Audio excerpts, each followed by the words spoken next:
Buenos días, jóvenes.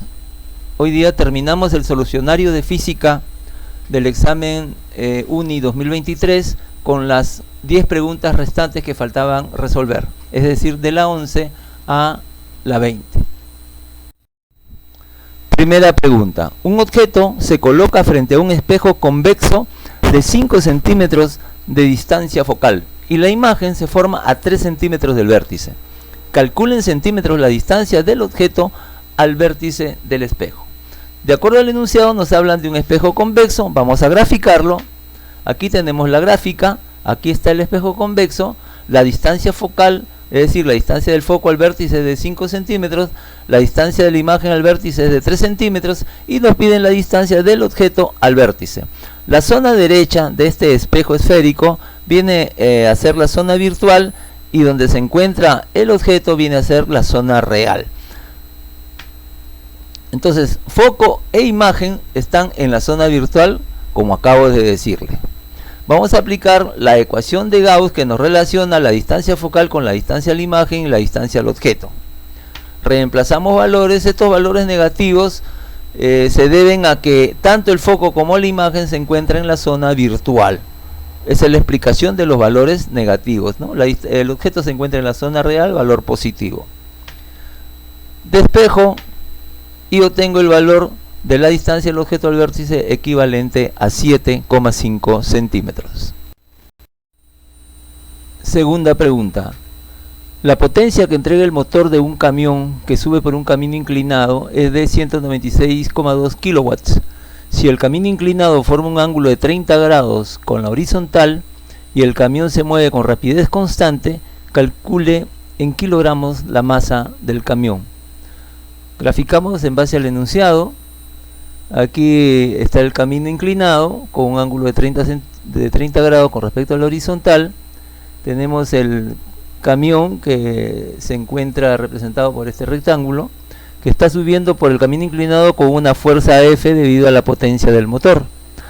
Hay otras fuerzas que actúan sobre el camión que vendría a ser su peso y la normal, ¿no?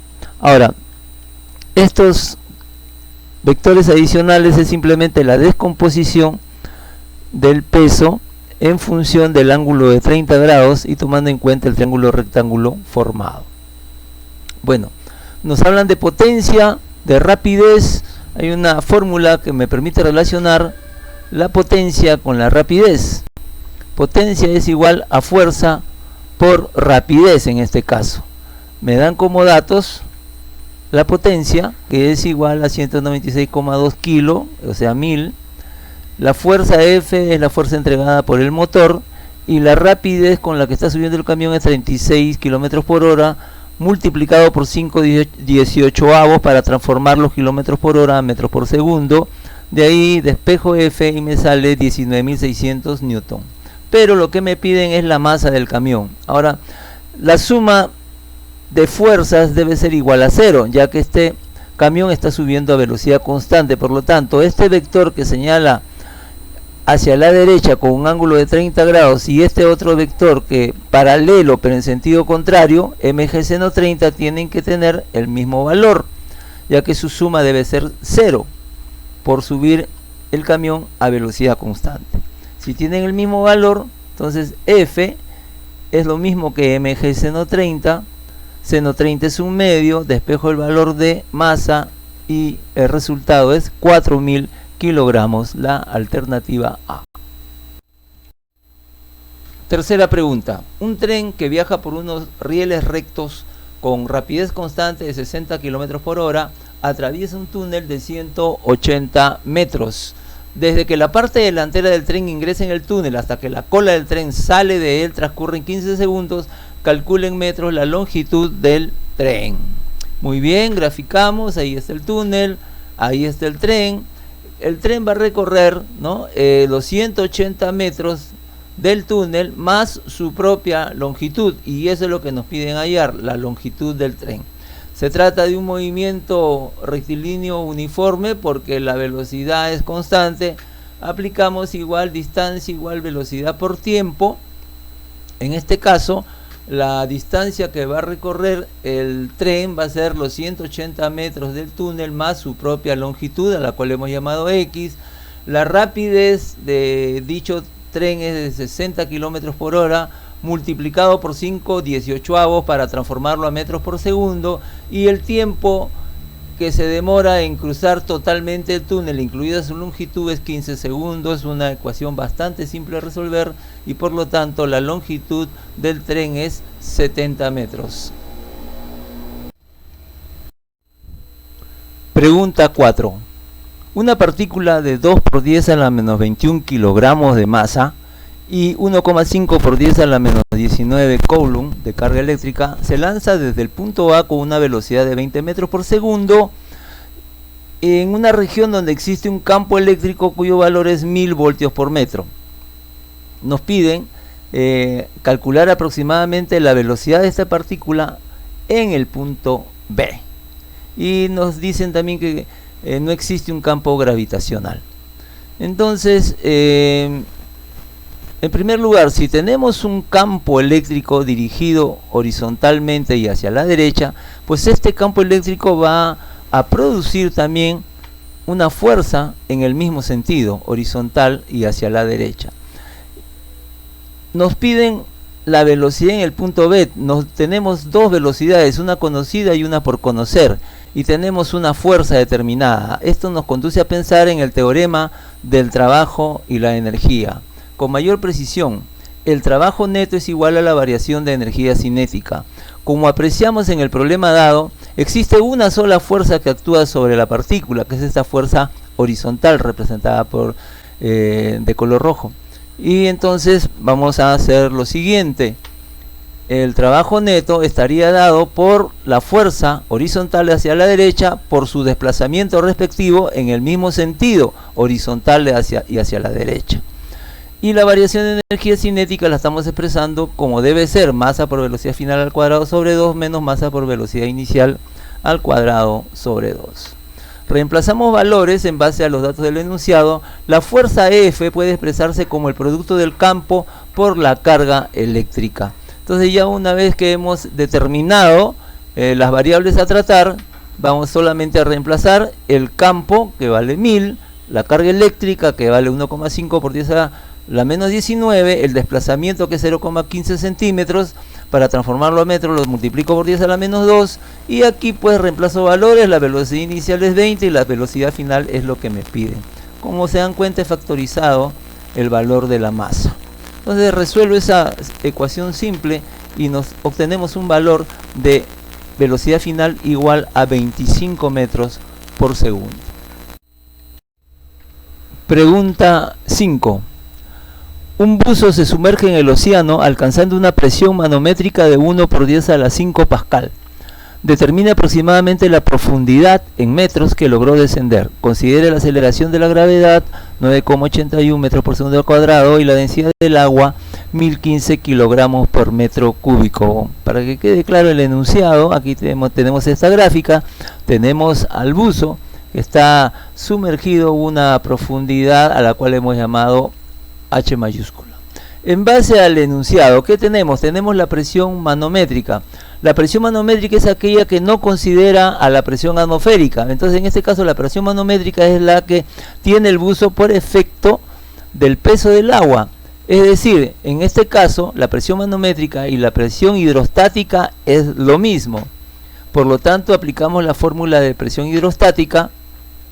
P sub H es igual a la densidad del líquido por la gravedad y por la profundidad a la que se encuentra sumergido, en este caso el buzo.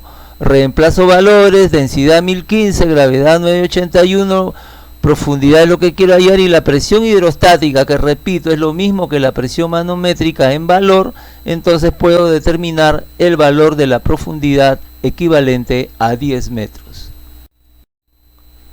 Pregunta 6. Una partícula inicialmente en reposo es sometida a tres fuerzas: F1, F2 y F3. F1 con sus componentes, cada una con sus componentes. Calcule el valor de B sobre A para que la partícula comience a moverse en la dirección K. Para que se mueva en la dirección K, me conduce a pensar que entonces que las componentes en y J deben anularse. Por lo tanto, para la facilidad de la solución del problema, voy a expresar cada uno de estos vectores de manera tridimensional. Por ejemplo, F1 sería B menos 2 y como no hay componente K sería 0. F2 sería menos 1, como no hay componente J sería 0 y componente K sería 3. Y F3, por la misma razón, su componente en I sería menos 2, en J sería A y como no hay componente en K sería 0. Ahora, si yo quiero que esta partícula, por acción de estas tres fuerzas, comience a moverse en la dirección K, significa que las componentes I y las componentes J deben anularse. Entonces acá tenemos B menos 1 menos 2 sería B menos 3, eso debe ser 0, y menos 2 más 0 más A, eso debe ser también 0, para que solamente prevalezca la componente K. Resuelvo, B es igual a 3, A es igual a 2 y por lo tanto B sobre A será igual a 3 medios. Pregunta 7. El tiempo mínimo que demora una partícula que realiza un más, es decir, un movimiento armónico simple, para alcanzar la amplitud máxima desde la posición de equilibrio es de 1,5 segundos. Si la magnitud de la aceleración máxima es de 4 centímetros por segundo al cuadrado, calcula en centímetros por segundo la rapidez máxima. Bueno, se trata, como ya se ha dicho, de un movimiento armónico simple. Grafiquemos en base al enunciado. Tenemos la posición de equilibrio y nos dicen que demora 1,5 segundos en alcanzar la amplitud máxima.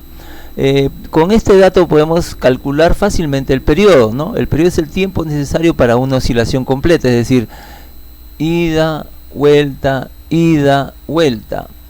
Por lo tanto, es 4 veces 1,5. De ahí que podemos deducir que el periodo representado por t es igual a 6 segundos. Ahora, necesitamos para calcular la rapidez la frecuencia angular. Ya ustedes saben que en física es importantísimo la memorización de fórmulas. La frecuencia angular, representada por omega, es igual a 2pi sobre t. Ya tengo t que es 6, por lo tanto, entonces la frecuencia angular es pi tercios, ¿no es cierto? Simplificando esta parte. Ahora, ¿cómo podemos hallar la rapidez teniendo como dato la aceleración? Bueno, aquí hay un dato, la aceleración es igual a la frecuencia angular por la velocidad máxima. Entonces, aceleración máxima, perdón, es igual a la frecuencia angular por la velocidad máxima. Reemplazo valores, aceleración máxima 4, frecuencia angular pi tercios, y la velocidad máxima, o perdón, en este caso rapidez, es lo que quiero hallar. Por lo tanto, el resultado será 12 sobre pi. Pregunta 8. Se tiene un solenoide de 90 centímetros de longitud y 1,2 centímetros de radio. Si por cada centímetro de longitud se tiene 100 vueltas, calcule en amperes la corriente eléctrica en el solenoide, sabiendo que en su eje el campo magnético es de 10 pi militesla. Bueno, estamos en el campo del electromagnetismo. Importante también conocer fórmulas, en este caso la fórmula que se aplica a un solenoide, ¿no? Aquí tenemos el campo magnético generado por un solenoide es igual a mu sub 0 por el número de vueltas de dicho solenoide, por la intensidad que circula en él y por la longitud del solenoide. Si nos fijamos en el enunciado, tenemos el campo magnético es 10 pi mili, mili significa 10 a la menos 3, mu sub 0 es un dato que nos dan, es una constante. El número de vueltas, ¿cuántas vueltas tiene dicho solenoide? Nos dicen por centímetro 100 vueltas, 90 centímetros será 90 por 100, 90 por 100. Y es la intensidad que yo quiero determinar, y la longitud del solenoide es 90 centímetros, que expresado en metros es 0,9. Despejo el valor de I y nos sale 2,5 amperes. Pregunta 9. Se tienen 8 gotitas de agua. Cuando están aisladas y separadas tienen la misma carga y el potencial eléctrico en la superficie de cada una de ellas es B1. Si las gotitas se juntan para formar una sola gota, el potencial en la superficie de todo el conjunto es Bg. Calcule el cociente Bg sobre B1. Ya que nos hablan de potencial, pues tenemos que recordar la fórmula del potencial en la superficie de una esfera. Aquí tenemos la esfera graficada y el potencial es precisamente el producto de la constante K, la carga de dicha esfera y su radio. Entonces, ya que nos hablan de una gotita y de una gota que se forma a partir de la unión de 8 gotitas, vamos a determinar en este caso, ya que necesitamos el radio, vamos a determinar el radio de la gota pequeña y el radio de la gota grande, ¿no?, a través de la siguiente manera. Recurriendo a la densidad es una propiedad intensiva, ¿no?, que no depende pues de la masa, a pesar de que su fórmula es masa sobre volumen. Entonces, vamos a relacionar la densidad de una gota pequeña con la densidad de la gota grande. Ambas densidades deben tener el mismo valor. La densidad de la gota pequeña sería su masa m, ¿no?, y su volumen, el volumen de esta gota pequeña sería 4 tercios pi r cubo, r minúscula. Esta densidad de la gota pequeña va a ser igual a la densidad de la gota grande. Como esta gota grande es por la unión de 8 gotas, su masa será 8m. Y el volumen de esta gota grande será 4 tercios pi r cubo, r mayúscula. Trabajando esa igualdad, descubrimos que el radio de la gota grande va a ser igual al doble del radio de la gota pequeña. Ahora, finalmente tenemos que deducir el potencial de la gota grande y de la gota pequeña. El potencial de la gota grande será K, constante, por su carga 8Q, ya que es la unión de 8 gotas pequeñas, y su radio será 2R, lo acabamos de descubrir. El potencial de la gota pequeña será K por Q sobre R, minúscula lógicamente. Entonces, al dividir ambas expresiones, obtenemos que B sub G entre B sub 1 es igual a 4. Pregunta 10. Pregunta de circuitos eléctricos. En el circuito mostrado, todas las resistencias son iguales a 3 ohmios. Por la batería de 12 voltios fluye 3 amperes de corriente eléctrica. Calcule en voltios la fuerza electromotriz de la segunda batería. Entonces, por aquí circula 3 amperios de corriente en esta malla, digamos, la malla de la derecha, y por aquí en la malla de la izquierda circula una corriente que no nos dan como dato, pero nos pregunta cuál es la fuerza electromotriz que está actuando en este problema, en este circuito. A ver, entonces, como estamos en circuitos eléctricos, vamos a aplicar la ley de mallas de Maxwell, ¿no? A ver, aquí lo primero que hacemos es establecer el sentido de la circulación de la corriente en base a los gráficos mostrados de las fuerzas electromotrices, ¿no? Entonces el sentido de la circulación de la corriente va a ser en este sentido, antihorario, y su valor es 3 amperes por dato. En la segunda malla, igual, en base al gráfico mostrado, la circulación de la corriente va a tener este sentido, de menos a más, ¿no es cierto? Y como una intensidad desconocida le hemos llamado I2. Ahora vamos a analizar la malla de la derecha. Hacemos lo siguiente: la suma de las fuerzas electromotrices debe ser igual a la suma de las intensidades por las resistencias, del producto de las intensidades por las resistencias. A ver, entonces aquí tenemos la suma de las fuerzas electromotrices, 12 más E, ¿no es cierto? ¿Por qué? Porque tienen el mismo sentido, menos más, por lo tanto ambas tienen signo positivo. Ahora, 6 por 3. ¿Por qué 6 por 3? Porque acá tengo dos resistencias enlazadas en serie. La resistencia equivalente sería 3 más 3, 6. Y por ello tengo que multiplicarlo por 3 amperios, que es la circulación de la corriente. 6 por 3. Más, por esta resistencia de 3 ohmios también circula una corriente que le hemos llamado I sub 2. Entonces sería más 3 I sub 2. ¿Y por qué más? ¿Por qué no menos? Porque el sentido de esta intensidad tiene el mismo sentido de la intensidad de 3 amperios. Por eso que nos queda de esa manera. Y por lo tanto, resolviendo, nos queda que la fuerza electromotriz es 6 más 3 I 2. Ahora analicemos la malla de la izquierda. Hacemos lo mismo. La sumatoria de las fuerzas electromotrices, en este caso hay una sola que C. Esto debe ser igual a, tengo acá 3 más 3, 6. La resistencia equivalente sería 6 ohmios, que lo voy a multiplicar por su respectiva intensidad, que sería I sub 2, por eso el I sub 2.